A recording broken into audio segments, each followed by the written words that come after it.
सूबे की महिलाओं को योगी का रक्षाबंधन पर खास तोहफा। 1 नहीं 3 दिन तक कर सकेंगी महिलाएं बसों का फ्री सफर। योगी के फैसले से विरोधियों में कटी गदर, लेकिन कैसे मिलेगा लाभ, जानिए।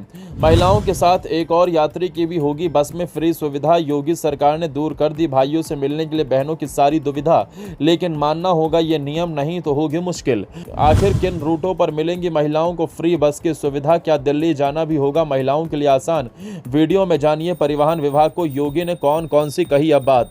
जी हां, रक्षाबंधन से पहले उत्तर प्रदेश की करोड़ों महिलाओं के लिए ऐसी खबर आई जिसने खुशी को कई गुना बढ़ा दिया। जो बहनें हर साल किराए और यात्रा की परेशानी की वजह से अपने भाइयों तक पहुंचने को लेकर चिंता में रहती थी, उनके लिए इस बार योगी सरकार ने बड़ा फैसला लिया।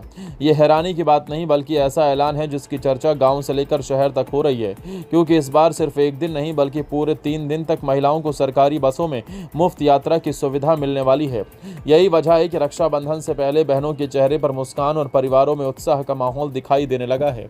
दरअसल योगी ने पहले 27 और 28 अगस्त को महिलाओं के लिए निःशुल्क बस यात्रा की घोषणा की थी, लेकिन बाद में इस सुविधा का दायरा और बढ़ा दिया गया।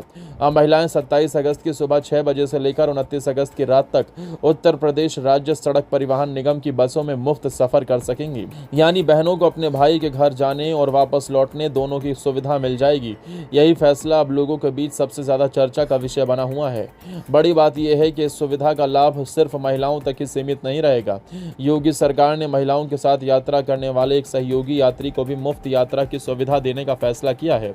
यानी अगर कोई महिला अपने बच्चे, पति, पिता या किसी अन्य एक सदस्य के साथ सफर कर रही है तो उसे एक व्यक्ति का टिकट भी नहीं लगेगा। हालांकि अगर साथ में एक से ज्यादा लोग हैं तो सिर्फ महिला और एक सहयोगी यात्री को ही यह सुविधा मिलेगी, बाकी यात्रियों को सामान्य किराया देना होगा।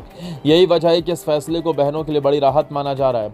हर साल रक्षाबंधन पर लाखों महिलाएं अपने मायके या भाइयों के घर जाती हैं।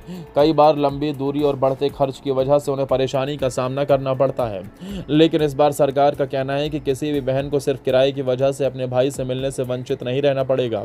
यही कारण है कि प्रदेश के अलग अलग जिलों में इस फैसले की खूब चर्चा हो रही है। अब सवाल यह भी उठ रहा है कि आखिर किन रूटों पर यह सुविधा मिलेगी।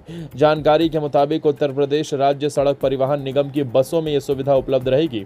यानी प्रदेश के अलग अलग शहरों, जिलों और प्रमुख मार्गों पर चलने वाली रोडवेज बसों में महिलाएं मुफ्त यात्रा कर सकेंगी। कई लोग ये भी जानना चाहते हैं कि क्या दिल्ली जैसे रूटों पर भी इसका लाभ मिलेगा। ऐसे मामलों में संबंधित रोडवेज सेवाओं के नियम लागू होंगे, लेकिन सरकार का मुख्य उद्देश्य ये सुनिश्चित करना है कि महिलाएं अपने गंतव्य तक सुरक्षित और सुविधाजनक तरीके से पहुंच सकें। योगी सरकार ने सिर्फ मुफ्त यात्रा की घोषणा नहीं की बल्कि सुरक्षा को लेकर भी बड़े निर्देश जारी किए। मुख्यमंत्री ने परिवहन विभाग, पुलिस और प्रशासन के अधिकारियों के साथ बैठक कर साफ कहा कि महिलाओं की सुरक्षा से कोई समझौता नहीं होना चाहिए। बस अड्डों पर अतिरिक्त व्यवस्था की जाएगी, भीड़ को नियंत्रित किया जाएगा और जरूरत पड़ने पर अतिरिक्त बसें भी चलाई जाएंगी। इसके साथ ही प्रमुख धार्मिक और पर्यटन स्थलों पर विशेष यातायात प्रबंधन की व्यवस्था करने के भी निर्देश दिए गए। इतना ही नहीं, निजी बसों, टैक्सियों और ऑटो चालकों के सत्यापन के भी निर्देश दिए गए हैं। सरकार चाहती है कि रक्षाबंधन के दौरान यात्रा करने वाली किसी भी महिला को असुरक्षा का सामना न करना पड़े। परिवहन मंत्री ने अधिकारियों को यह भी कहा कि कोई चालक या परिचालक नशे की हालत में ड्यूटी पर न मिले। अगर ऐसा पाया गया तो सख्त कार्रवाई होगी। यानी सरकार सिर्फ मुफ्त यात्रा ही नहीं बल्कि सुरक्षित यात्रा पर भी पूरा जोर दे रही है।